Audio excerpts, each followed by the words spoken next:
জাগরণী নিধি এবং Jagarani micro service foundation, Chakdaha, Nadia. টাকা আত্মসাতের অভিযোগ উঠল প্রাক্তন কর্মীর বিরুদ্ধে। সাংবাদিক সম্মেলন করে জানালেন ফাউন্ডেশনের কর্তা এবং সদস্যরা। শুনে নেব সেই কথা কর্মকর্তাদের কাছ থেকে।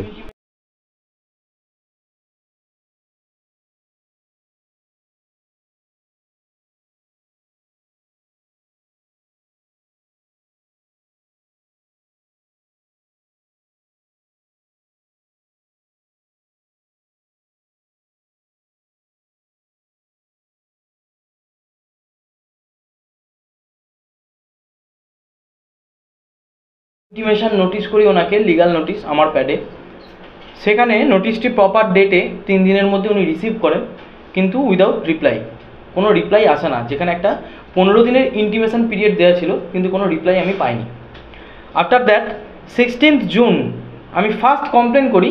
ওনার রিপ্লাই না পেয়ে 1 মাসের মাথায়, 1 মাসেরও ওভার, আমি একটা কমপ্লেন করি Chakdah PS, additional SP Ranaghat এবং এসপি রানাঘাটে।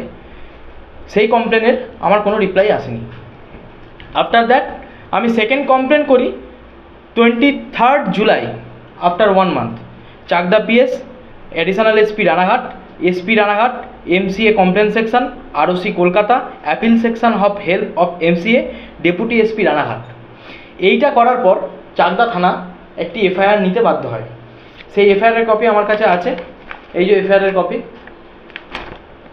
Section 318 subsection 4, 316 subsection 2, 351 subsection 2 according to BNS, Bharatiya Nyaya Sanhita.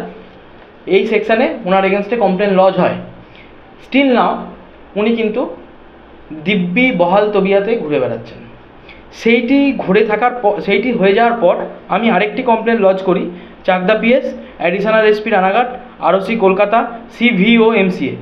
এই সেকশানে কমপ্লেন করার পর, এই প্রপার জায়গাতে কমপ্লেন করার পর তারপরেও কোনো রিসিভ আমি পাই না। আফটার দ্যাট পুলিশ আমাকে ডাকছেন এই এফআইআরের প্রতি প্রপার কনসার্ন ডকুমেন্টস সাবমিট করার জন্য। সেগুলো আমি পুলিশকে সাবমিট করেছি এবং আমরা প্রশাসনকে সাবমিট করব। আগামীতে আরও যদি হায়ার প্রশাসনের কাছে আমাদের যেতে হয় সেখানে আমি সাবমিট করব। আরও যদি লিগাল অথরিটি বা অ্যাডমিনিস্ট্রেটিভ অথরিটির কাছে যেতে হয় আমি যাব। এবং আমার সম্পূর্ণ পরিমাণে আস্থা আছে প্রশাসন আমাদের সাথে থাকবেন এবং আগামীতে আমাদের পাশে থাকবেন। তারপরে জুলাই মাসের লাস্টে আমি আবার ওনার বাড়ি যাই, আমরা সবাই মিলে, যাতে একটা অ্যামিকেবল সেটেলমেন্টের জন্য। সেখানে উনি যথেচ্ছভাবে মিসবিহেভ করেন, তার প্রপার ভিডিও ফুটেজ আমাদের কাছে আছে। এবং উনি ওখানে ভিডিও ফুটেজের মধ্যে ওপেনভাবে স্বীকারোক্তি দেন, ডিক্লারেশন দেন যে আমি টাকা নিয়েছি, বেশ করেছি, আপনারা যা পারবেন করে নিন, আমি কোর্ট বুঝে নেবো, আমি থানা বুঝে নেবো, আমি অনেক দিন ধরে থানা কোর্ট বুঝে নিচ্ছি। আচ্ছা, তারপরে মিসবিহেভ ইন ফোন, উনি আমাকে যথেষ্টভাবে ফোনে আমাদেরকে মিসবিহেভ করেছেন, আমাদের সাথে কোনো প্রকার কোঅপারেশন করেননি। আমরা যতবার চেয়েছি অ্যামিকেবলভাবে ম্যাটারটাকে মেটাতে, উনি মেটাতে চাইছেন না, আর টোটালি ডিনাই করে দিচ্ছে পেমেন্ট করার জন্য। আমার স্টিল নাও এখন এফআইআর স্টার্ট হয়েছে, he is not convicted but accused.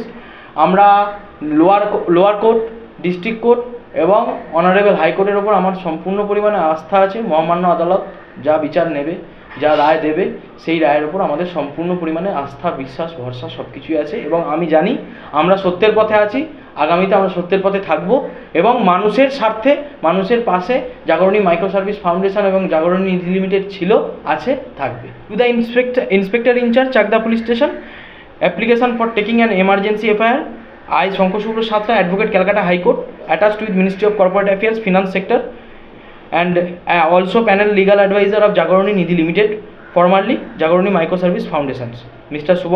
Shubhankar Mondal এবং সুপল চন্দ্র মণ্ডলের যে এই টোটাল কাণ্ড কারখানা ঘটানো হয়েছিল, এই টোটাল কাণ্ড কারখানার বেসিসে উনি যে 6 লক্ষ টাকা নিয়েছিলেন, 6 থেকে 8 লাখ টাকা এখনও স্টিল না, পুরো হিসেবটা ক্লিয়ার হয়নি। আমাদের কাছে ওনার দেওয়া রেজিগনেশনটা আছে এবং এখানে আমি আন্ডারলাইন করেছি এই যে উনি 3 দিনের মধ্যে একটা হিসেব বুঝিয়ে দেওয়ার কথা লিখেছিলেন ওনার নিজের হাতের লেখা এবং নিজের সই করেছেন। জানি না উনি তারপরে আর আসেননি। এবং এছাড়াও আমার এখানে আছে ওনার লেখা নিজস্ব ডায়েরি এবং ওনার লেখা নিজস্ব সিট, যেখানে এগুলো ওনার কাছে যখন ক্লেম করা হচ্ছে উনি বলছে এগুলো আমার লেখা নয়, উনি টোটালি ইগনোর করে যাচ্ছে ম্যাটারগুলো। এটা আমার টোটাল অভিযোগ থানার কাছে। আমার নাম Shankhu Shubhra Satra, advocate, Calcutta high court, panel adviser of Jagarani micro service foundation and Jagarani Nidhi limited. হ্যাঁ, আমি ফিল্ডে কালেকশন করতাম। এখন আমি অফিসের দায়িত্বে রয়েছি। এখন পুরো অফিসটা আমি সামলাচ্ছি এবং যত কাস্টমার হ্যান্ডলিং সেটা আমি করছি। এটা বলতে অ্যাকচুয়ালি যখন জাগরণী মাইক্রো ফাউন্ডেশন বা নিধি যখন স্টার্ট হয়, মানে জন্মলগ্ন থেকে আমি এখানে আছি। তো আমাদের আরও 3 জন সিনিয়র দিদি ছিলেন, মানে আমাকে নিয়ে 3 জন, তার মধ্যে আমি একজন। তো আমি দেখছি সেই থেকে স্যার উনি মানে প্রথম থেকেই ফিনান্সের দায়িত্বেই ছিলেন। তো তখন থেকে উনি ফিনান্সটা সামলাতেন এবং আমাদের যত শিট আমরা জমা দিতাম কালেকশন করে এসে উনি সেগুলো সাইন করেই নিতেন, জমা নিতেন এবং সেগুলো সব আছে। প্লাস আমাদের অনলাইনগুলো ওনার অ্যাকাউন্ট ছিল, সেখানেই জমা করতেন। কিন্তু যেগুলো এখন রয়েছে উনি সেই টোটালটাই মানে অস্বীকার করছেন, বলছেন যে এগুলো ওনার মানে সই নয়। তারপর ওনার যে ডায়েরি রয়েছে সেগুলোতেও ওনার যে হিসাবপত্রগুলো স্যাররা ওনাকে বহুবার বলেছেন মিলিয়ে দিতে, সেগুলো উনি মিলিয়ে দেননি। আমার নাম মুনমুন টিকাদার, আমি এখানে অফিসের এখন দায়িত্বে রয়েছি। প্রাক্তন কর্মী যার নামে অভিযোগ, তিনি কি বলছেন আসুন শুনে নেব। আমি ওই কোম্পানির কোষাধ্যক্ষ ছিলাম। এটা মিথ্যে অভিযোগ ওরা আমার নামে করছে।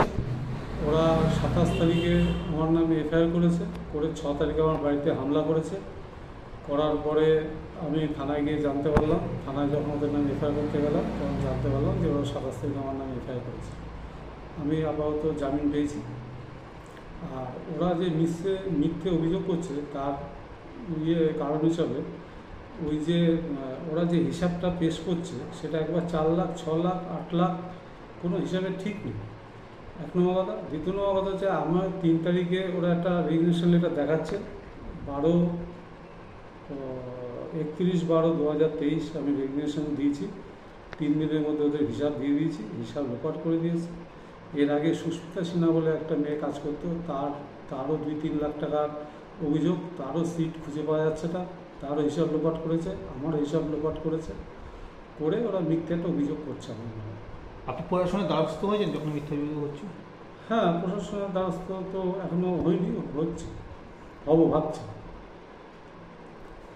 আর কিছু কথা? তাদের অভিযোগ তো যে আপনি এই তসরূপের কারণে তারা লোনগুলো মানুষকে দিতে পারছেন না এবং আপনি একটা মাইক্রো ফাইন্যান্স কোম্পানি করেছেন, সেইগুলো এই প্রসঙ্গটা আসছে, কি বলবেন এই বিষয় নিয়ে? হ্যাঁ, এই মাইক্রো ফাইন্যান্স কোম্পানি আমার একার না, এখানে আরও লোকজন যুক্ত আছে, ঠিক আছে।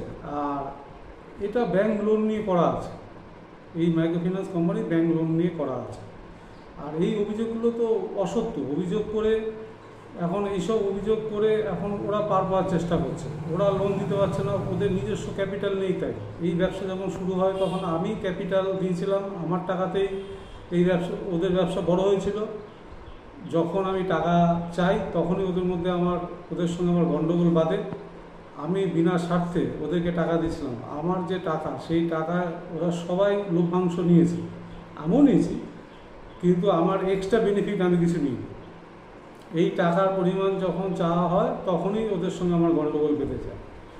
আর এর জাগরণী কোম্পানির ম্যানেজিং ডিরেক্টর সঞ্জীব সেন তোমার চক্রান্ত করে, ষড়যন্ত্র করে এই সবগুলো করছে। আমার কাছে ভর করে ওরা বৈতরণী পার হওয়ার চেষ্টা করছে, আমার নামে মার্কেটে বদনাম করে।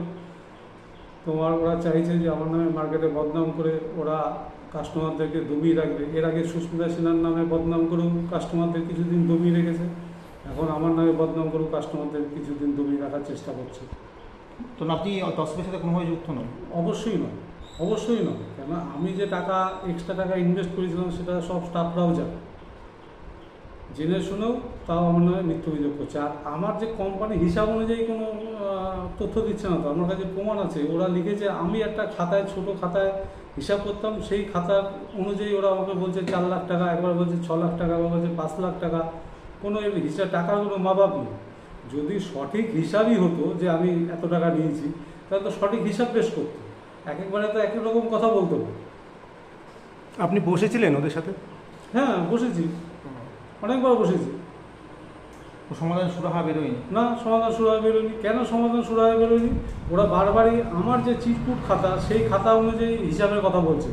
কোম্পানির যে খাতা, আয় ব্যয়ের যে খাতা, সেই খাতা অনুযায়ী হিসাবে ওরা করছে না।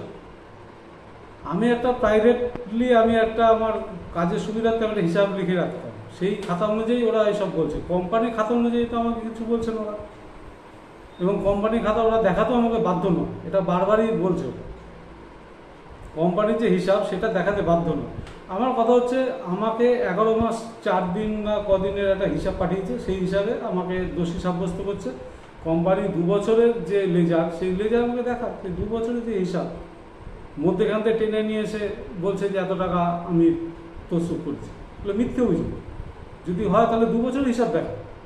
যবে থেকে কোম্পানি জন্ম হয়েছে, যতদিন আমি কাজ করেছি, মানে জন্ম থেকেই কাজ করছি, তার শেষ দিন অবধি আমার রেজিগনেশন লেটার দেওয়া অবধি সেই হিসাবটা পুরোটা পেশ করুক। সেই হিসাবটা পুরোটা পেশ করছে না। 1 মাসের 1 বছর মানে 11 মাস 14 দিনের হিসাব পেশ করছে, তাহলে আর 13 মাসের হিসাব কোথায় গেল? আপনার নাম? শুভঙ্কর মণ্ডল, ঠিকানা নেতাজি পার্ক, চাকদা মন্ডল। ঠিক।